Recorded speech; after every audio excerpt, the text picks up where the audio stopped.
Hello बच्चों, welcome back to my channel Akki Guru class में आप सभी प्यारे विद्यार्थियों का स्वागत है। बच्चों, मैं ज़्यादा टाइम ना लेते हुए बस इतनी सी बात कहूँगा कि अगर आप बिहार बोर्ड क्लास 10 के सोशल साइंस में अच्छा स्कोर करना चाहते हैं तो आपको इस वीडियो में आपको ऐसे प्रश्न देखने को मिलेंगे जो सीधा आपके बोर्ड एग्जाम में गिरेगा। मेरा वादा है कि सीधा आपके बोर्ड एग्जाम में गिरेगा यहाँ का प्रश्न। बस आप इस वीडियो को एक बार देखिए, प्रश्न को देखिए कि प्रश्न किस किस टाइप का आज वीडियो में लिया गया है। बहुत धांसू प्रश्न लिया गया है। जैसे प्रश्न देखिए, प्रश्न है कि बिहार में अति जल दोहन किस तत्व का संकेंद्रण से बढ़ा है? बताइए, फ्लोराइड से, क्लोराइड से, आर्सेनिक से, लोहा से। बिल्कुल समय बर्बाद ना करते हुए बिल्कुल प्रश्न पे आ गया हूँ। तो इसका सी ऑप्शन हो जाएगा आर्सेनिक से। बिहार में अति जल दोहन किस तत्व का संकेंद्रण से बढ़ा है? आर्सेनिक से बढ़ा है। ठीक है।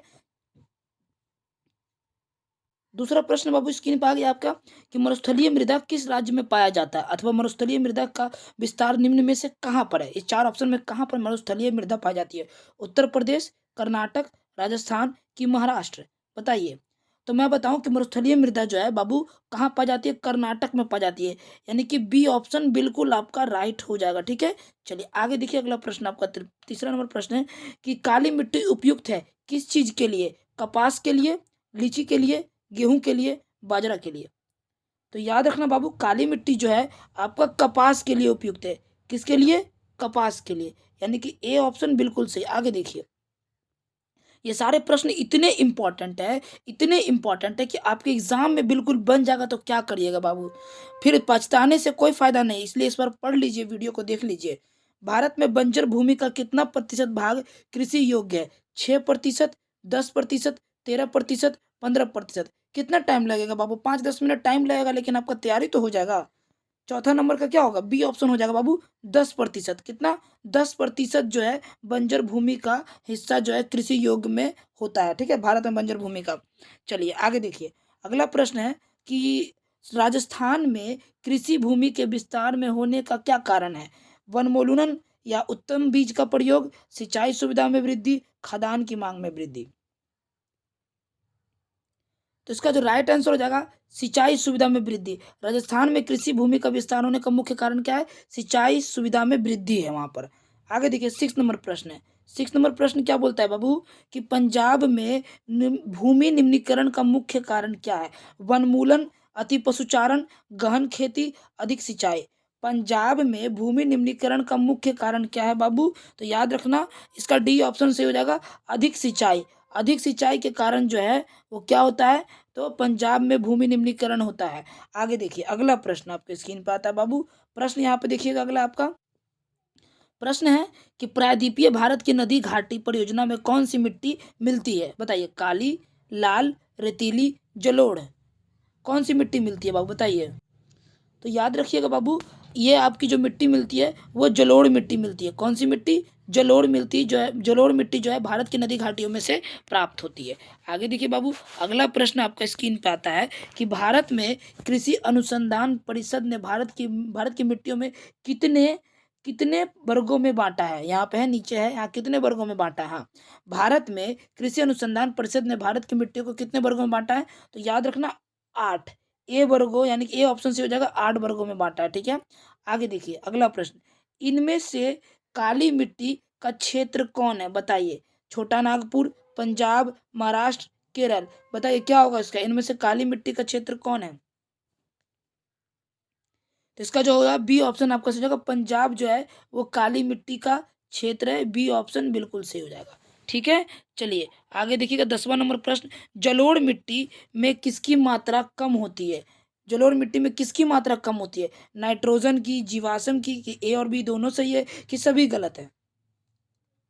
तो बाबू, जलोढ़ मिट्टी में किसकी मात्रा कम होती है? नाइट्रोजन की भी होती है और जीवाश्म की भी मात्रा कम होती है। इस हिसाब से आपका सी ऑप्शन बिल्कुल सही हो गया। ठीक है। चलिए अगला प्रश्न, अगला प्रश्न आपके स्क्रीन पे है कि भूमि मूल्यांकन किसके गुण से निर्धारित होता है? मूल्य, आकार, मिट्टी, उत्पादकता? भूमि का मूल्यांकन निम्न में से किस गुण से निर्धारित होता है? तो बताइए बाबू, इसका जो उत्तर हो जाएगा आपका डी, उत्पादकता से भूमि का मूल्यांकन गुण निर्धारित होता है। ठीक है। अगला प्रश्न, अगला प्रश्न है कि नेशनल रिमोट सोर्सिंग एजेंसी का मुख्यालय किस शहर में अवस्थित है? Hyderabad, Secunderabad, Dehradun, Kolkata. National remote sourcing agency का मुख्यालय किस शहर में अवस्थित है? तो याद रखिएगा बाबू, यह आपका हैदराबाद में अवस्थित है। कहाँ पे? ए ऑप्शन बिल्कुल आपका राइट हो जाएगा। आगे देखिए, अखरोटी मिट्टी किसे कहा जाता है? अखरोटी मिट्टी, काली मिट्टी को, भूरी मिट्टी को, लाल मिट्टी को, पीली मिट्टी को? अखरोटी मिट्टी जो है बाबू भूरी मिट्टी को कहते हैं, यानी कि बी ऑप्शन बिल्कुल आपका राइट हो जाएगा। आगे देखिए 14 नंबर प्रश्न। 14 नंबर बोलता है कि प्रतिभूमि कितने प्रकार की होती है? 1, 2, 3, 4, बताइए। तो बाबू प्रतिभूमि जो है वो आपकी कितने प्रकार की होती है? 2 प्रकार की होती है। कितने प्रकार की? 2। बी ऑप्शन आपका सही हो जाएगा। आगे देखिए, अगला प्रश्न है कि गुजरात में भूमि निम्नीकरण का प्रमुख कारण क्या है? बताइए। सिंचाई का प्रभाव, ढाल का प्रभाव, नमक का प्रभाव, तूफान का प्रभाव।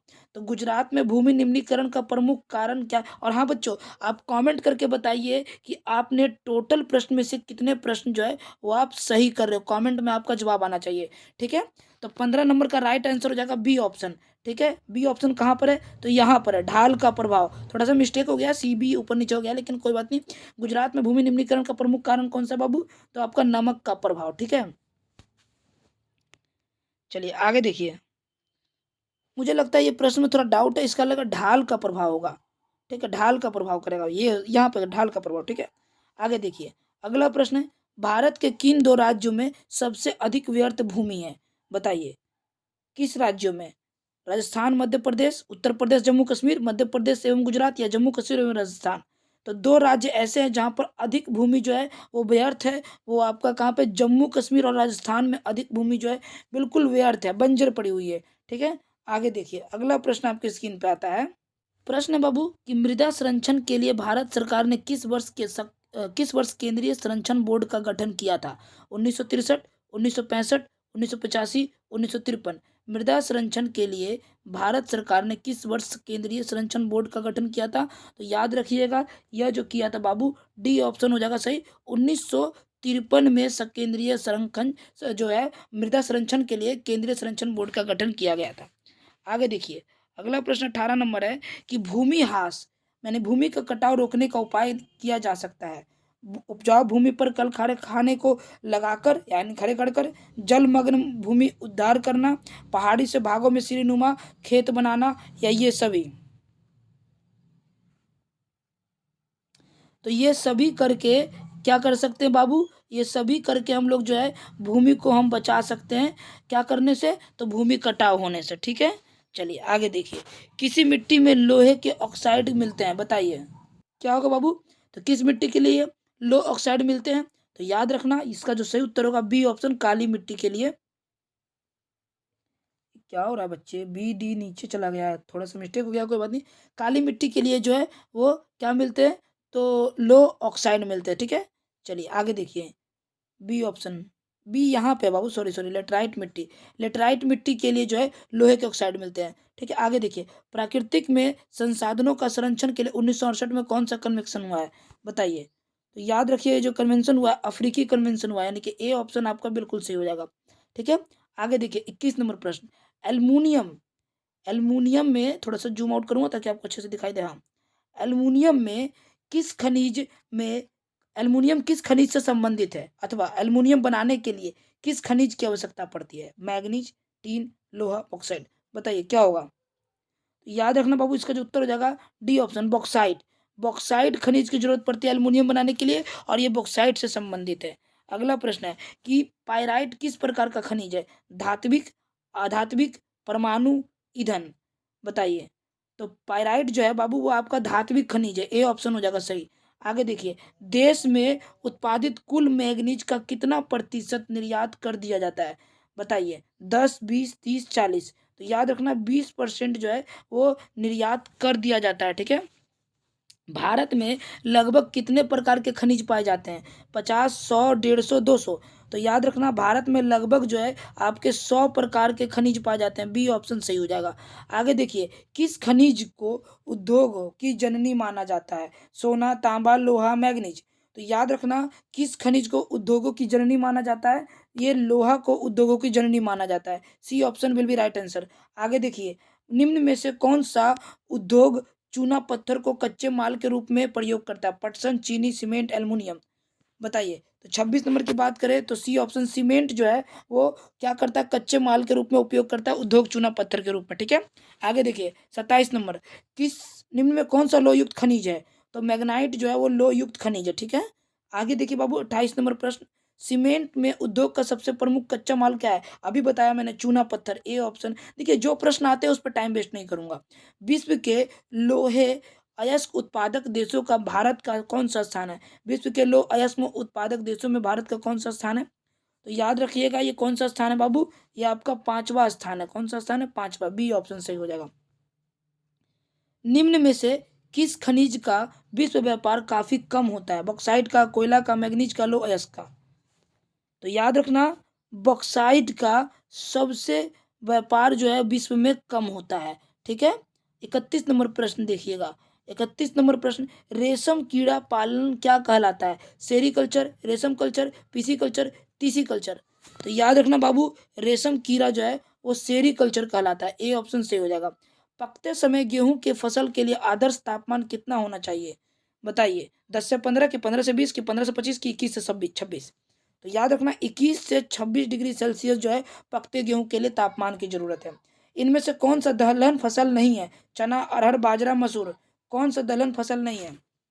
तो याद रखना बाजरा जो है वो आपका दलहन फसल नहीं है। आगे देखिए, गेहूं का प्रति हेक्टेयर उत्पादन किस देश में यानी कितना है? उत्पादन देश में कितना है? तो याद रखिएगा यह जो है सी ऑप्शन 2750 किलोग्राम जो है हमारे देश में इसका प्रति हेक्टेयर उत्पादन होता है। देश में चावल का प्रति हेक्टेयर उत्पादन लगभग बताइए कितना है? बताइए। तो याद रखना बाबू यह जो है 1990 किलोग्राम जो है यानी 1990 किलोग्राम जो है हमारे देश में चावल का उत्पादन होता है। आगे देखिए, इनमें से कृषि को प्रभावित करने वाली कौन सी कारक है? बताइए। नमी है, तापमान है, जनसंख्या है कि मृदा है? बताइए कौन सा है? तो याद रखना बाबू यह जो है आपका जनसंख्या जो है हमारे देश की कृषि को भी प्रभावित कर सकती है। तेलहन उत्पादन में भारत का विश्व में कौन सा स्थान है? पहला, दूसरा, 5वां, 8वां? पहला, ए ऑप्शन सही। 38 नंबर, धान की खेती ओहो आंसर दे गया, सॉरी बच्चों। धान की खेती के लिए वर्षा की मात्रा कितनी उपयुक्त होती है? बताइए। तो अभी देख ही लिया होगा आपने 100 से 200 सेंटीमीटर। ठीक है, 39 नंबर, मूंगफली का सबसे अधिक उत्पादन किस राज्य में है? बिहार, छत्तीसगढ़, राजस्थान, गुजरात। तो मूंगफली का सबसे अधिक उत्पादन किस राज्य में है बाबू? तो याद रखना ये गुजरात में है। कहाँ से? गुजरात में सबसे ज्यादा उत्पादन होता है। भारत नारियल भारत का नारियल प्रदेश किसे कहा जाता है? बताइए। भारत का नारियल प्रदेश केरल को कहा जाता है। किसको कहा जाता है? केरल को, जहाँ की साक्षरता दर काफी अच्छी है। झारखंड, छत्तीसगढ़ और उड़ीसा और मध्य प्रदेश जैसे राज्यों में किस प्रकार के वन पाया जाता है? झारखंड, उड़ीसा, छत्तीसगढ़ और मध्य प्रदेश जैसे राज्यों में किस प्रकार के वन पाया जाता है? सदाबहार, पतझड़, शुष्क, डेल्टाई। बताइए। तो इसका जो है बाबू पतझड़ वन पाए जाते हैं। बी ऑप्शन आपका बिल्कुल सही हो जाएगा। 42 नंबर, इनमें से कौन हमारे देश से लुप्त हो चुका है?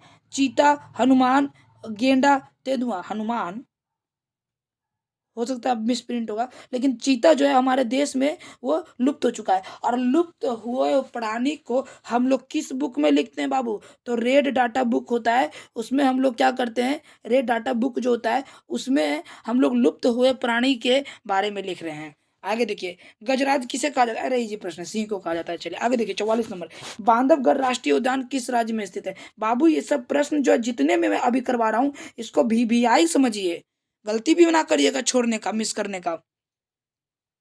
बांधवगढ़ जो राष्ट्रीय उद्यान जो है वो आपका मध्य प्रदेश में, किसमें है? मध्य प्रदेश में। आगे देखिए, पूर्वोत्तर राज्यों के 128 आदिवासी जिलों में देश के कुल क्षेत्र का कितना प्रतिशत वन है? तो याद रखना बाबू यह जो है 60.11% वन है। ठीक है, आगे देखिए अगला प्रश्न है, शहतूत और साल किस प्रकार के वन में की वनस्पति है? सदाबहार वन या पतझड़ या कंटीले या पर्वतीय? शहतूत और साल किस प्रकार के वन की वनस्पति है?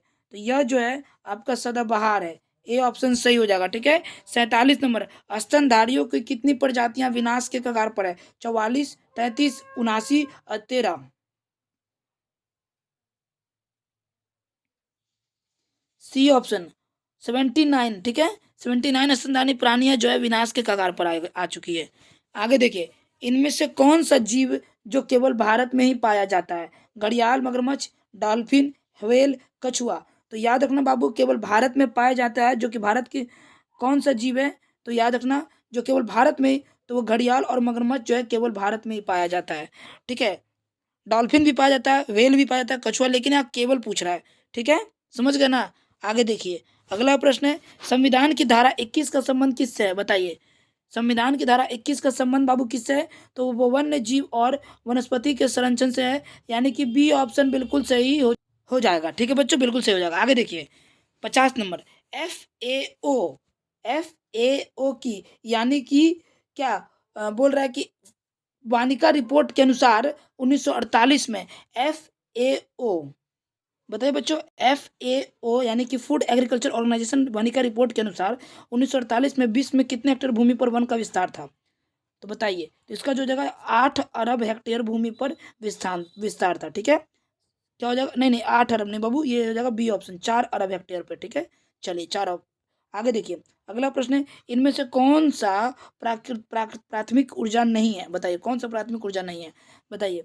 तो यह जो है आपका, इसका जो उत्तर हो जाएगा सी, विद्युत जो है वो प्राकृतिक ऊर्जा नहीं है। आगे देखिए, कौन सा ऊर्जा अनवीकरणीय है? जल, सौर, कोयला, पवन। कौन? तो ये कोयला जो है अनवीकरणीय है। ठीक है, आगे देखिए, नवेली कोयला क्षेत्र में किस किस्म का कोयला मिलता है? एंथ्रासाइट, बिटुमिन्स, लिग्नाइट, पीट। तो नवेली क्षेत्र में जो कोयला मिलता है वो लिग्नाइट मिलता है। सी ऑप्शन आपका सही हो जाएगा।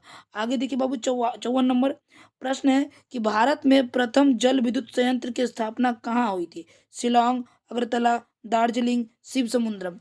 तो भारत में प्रथम जल विद्युत संयंत्र की स्थापना कहाँ हुई थी? तो याद रखना दार्जिलिंग में हुई थी। कहाँ पे? दार्जिलिंग में। आगे देखिए, ऊर्जा का गैर परंपरागत स्रोत है कौन कौन सा? कोयला, विद्युत, पेट्रोलियम, सौर ऊर्जा। ऊर्जा का गैर परंपरागत स्रोत क्या है? तो याद रखना ऊर्जा का गैर परंपरागत स्रोत सौर ऊर्जा है। 56 नंबर, भारत में कितने सार्वजनिक क्षेत्र के तेल के परिष्करण केंद्र कार्य कर रहे हैं? 15, 16, 18, 20। तो ये जो है 18 कार्य कर रहे हैं। ठीक है, सी ऑप्शन हो जाएगा। 57 नंबर, निम्न में से कौन जीवाश्म ईंधन है? कोयला, पेट्रोलियम, प्राकृतिक गैस, इनमें से सभी। तो जो जीवाश्म ईंधन है वो कोयला है। ए ऑप्शन आपका सही होगा। आगे देखिए, 58 नंबर, निम्न में से कौन अनवीकरणीय संसाधन है? सौर ऊर्जा, जीवाश्म ईंधन, जल विद्युत, पवन ऊर्जा। तो यह जो है आपका जीवाश्म ईंधन जो है वो अनवीकरणीय संसाधन है। आगे देखिए, भाखड़ा नागल परियोजना किस नदी पर अवस्थित है? नर्मदा, झेलम, सतलज, ब्यास। तो भाखड़ा नागल परियोजना जो है वो आपका सतलज नदी पर स्थित है। ठीक है, सी ऑप्शन हो जाएगा। प्राकृतिक गैस खनिज के साथ पाया जाता है। प्राकृतिक गैस किस खनिज के साथ पाया जाता है? यूरेनियम, पेट्रोलियम, कोयला, चूना पत्थर। प्राकृतिक गैस किस खनिज के साथ पाया जाता है? तो याद रखना पेट्रोलियम के साथ पाया जाता है। बी ऑप्शन बिल्कुल सही हो जाएगा।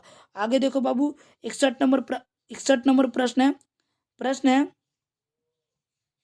कि देवगानेर मर्त्य आगमन नामक उपन्यास किस महानगर का वर्णन किया गया? मतलब है कि देवगानेर, ठीक है, देवगानेर मर्त्य आगमन नामक उपन्यास किस महानगर में वर्णन किया गया है? बताइए। 61 नंबर का क्या हो जाएगा? कलकत्ता में। कहाँ पर है? कलकत्ता में। ए ऑप्शन आपका बिल्कुल सही हो जाएगा बाबू। आगे देखिए, विशाल समूह स्नान घर कहाँ बना है? बताइए। मोहनजोदड़ो में, हड़प्पा में, लोथल में, धौलावीरा में। तो विशाल स्नान घर जो है वो आपका मोहनजोदड़ो में बना। ए ऑप्शन हो जाएगा सही। आगे देखिए, इंग्लैंड में चार्टिस्ट आंदोलन कब आरंभ हुआ? इंग्लैंड में चार्टिस्ट आंदोलन आपको 1838 में आरंभ हुआ। कब हुआ? 1838 में। आगे देखिए, मगध साम्राज्य के प्राचीनतम राजधानी कहाँ स्थित है? गया में, राजगिरी में, वैशाली में, चंपा में। मगध साम्राज्य की प्राचीनतम राजधानी कहाँ स्थित है? तो याद रखना राजगिरी में। कहाँ पे? राजगिरी में। आगे देखिए, फायान के अनुसार पाटलिपुत्र नगर वाले प्रतिशत बुद्ध और बोधिसत्व का जुलूस कितने रथों पर निकालते थे? 4, 8, 16, 20। तो याद रखना ये आपके 8 रथ पे निकालते थे। ठीक है, आगे देखिए, अगला प्रश्न है, विश्व के प्राचीनतम शहर कहाँ बसे हैं? मेसोपोटामिया में, चीन में, भारत में, यूनान में। विश्व के प्राचीनतम शहर जो है वो याद रखना बाबू कहाँ बसे हैं, तो मेसोपोटामिया में। ए ऑप्शन सही हो जाएगा। आगे देखिए, बम्बई किस वर्ष प्रेसिडेंसी की राजधानी बनाई गई, तो ये बनाई गई थी बाबू 1819 में। सी ऑप्शन हो जाएगा सही। आगे देखिए बाबू, अगला प्रश्न स्क्रीन पे आता है।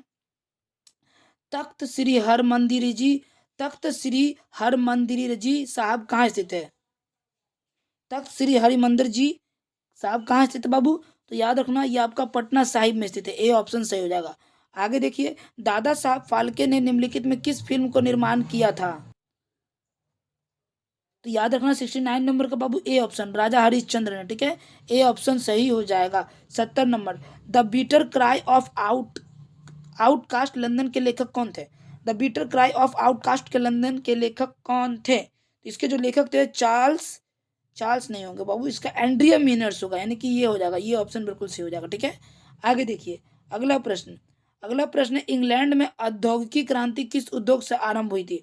वस्त्र उद्योग या लोह उद्योग से, खान उद्योग से, परिवहन उद्योग से? तो यह जो है आपका परिवहन उद्योग से शुरू हुई थी। डी ऑप्शन बिल्कुल सही हो जाएगा। ठीक है, आगे देखिए 72 नंबर, 1928 के ग्राई पवाइटर के कैलेंडर पर किस भगवान का चित्र अंकित किया गया था? बालकृष्ण, विद्या देवी सरस्वती, भगवान विष्णु, धन देवी लक्ष्मी? तो याद रखना बाबू, धन देवी लक्ष्मी का चित्र को ग्राइप वाटर के कैलेंडर पर चित्र अंकित किया गया था। आगे देखिए 73 नंबर, 1907 में जे.एन. टाटा ने भारत का पहला लौह और इस्पात संयंत्र किस जगह स्थापित किया? जमशेदपुर, बम्बई, मद्रास, अहमदाबाद? तो यह जो किया बाबू आपका जमशेदपुर में। ए ऑप्शन बिल्कुल आपका राइट हो जाएगा। आगे देखिए 74 नंबर, 10 घंटे का आंदोलन कहाँ है? भारत में, जर्मनी में, इंग्लैंड में, जापान में? तो 10 घंटे का आंदोलन आपका इंग्लैंड में है। ठीक है, आगे देखिए, कपास ओटने की मशीन किसने बनाई थी? रिचर्ड आर्कराइट ने, इलिहिटनी ने, एडमंड कार्टराइट ने, या बेसेमर ने? 75 नंबर का सी, एडमंड कार्टराइट ने। ठीक है, सी विल बी राइट आंसर। आगे देखिए प्रश्न है, बाड़बंदी आंदोलन कहाँ हुआ था? बाड़बंदी आंदोलन जो है वो कहाँ हुआ था बताइए? तो यह जो है इंग्लैंड में हुआ था। कहाँ पे हुआ था? इंग्लैंड में। ठीक है, आगे देखिए, मुंबई में प्रथम सूती कपड़ा मिल किस वर्ष स्थापित की गई थी? 1850, 1852, 1854, 1858? तो याद रखना 1854 ईस्वी में मुंबई में पहली मिल की क्या हुई थी? कपड़ा सूती मिल के स्थापित हुई थी। ठीक है, चलिए आगे देखिए, भारत में पहली सूती मिल कहाँ स्थापित की गई थी? सूरत में, मुंबई में, अहमदाबाद में, कोलकाता में? बताइए कहाँ की गई थी? तो याद रखना यह मुंबई में की गई थी। कहाँ की गई थी बाबू? मुंबई में। बी ऑप्शन आपका बिल्कुल सही हो जाएगा। ठीक है, चलिए आगे देखिए, अगला प्रश्न है 79, वाष्प चलित रेल इंजन का आविष्कार किया था किसने? अब्राहम डर्बी ने, जॉर्ज स्टीफेंसन ने, जेम्स वाट ने, रॉबर्ट फुल्टन ने? तो ये जो किया था जॉर्ज स्टीफेंस ने। सी ऑप्शन आपका बिल्कुल सही हो जाएगा बच्चों। ठीक है, चलिए आगे देखिए 80 नंबर प्रश्न।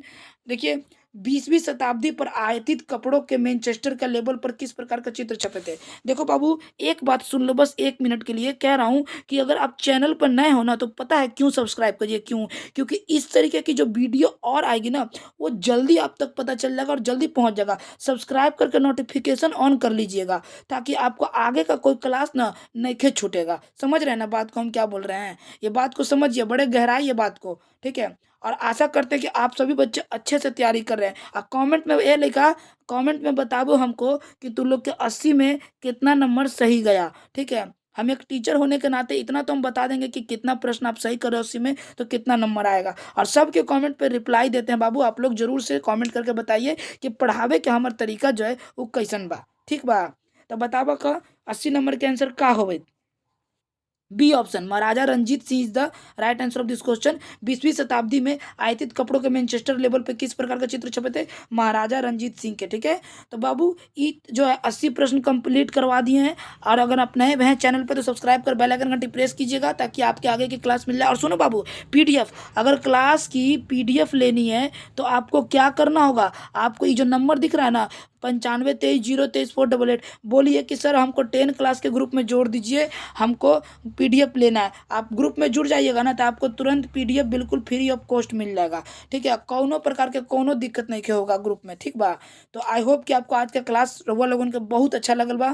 तो ठीक है, आशा करत बानी कि अब अगला क्लास में रउआ लोग जल्दी आई और सबको क्लास के शेयर कर दी, सब लोग भाई बहन के पास, अपन अपन भाई बहन सब जितना विद्यार्थी बा ना सबके पास हमनी के क्लास के शेयर कर जान जा। ठीक बा, तो मिले जा अगला क्लास में, तब तक के लिए हमरा सब अलविदा बोली। बाय बाय, टेक केयर, जय हिंद जय भारत बा।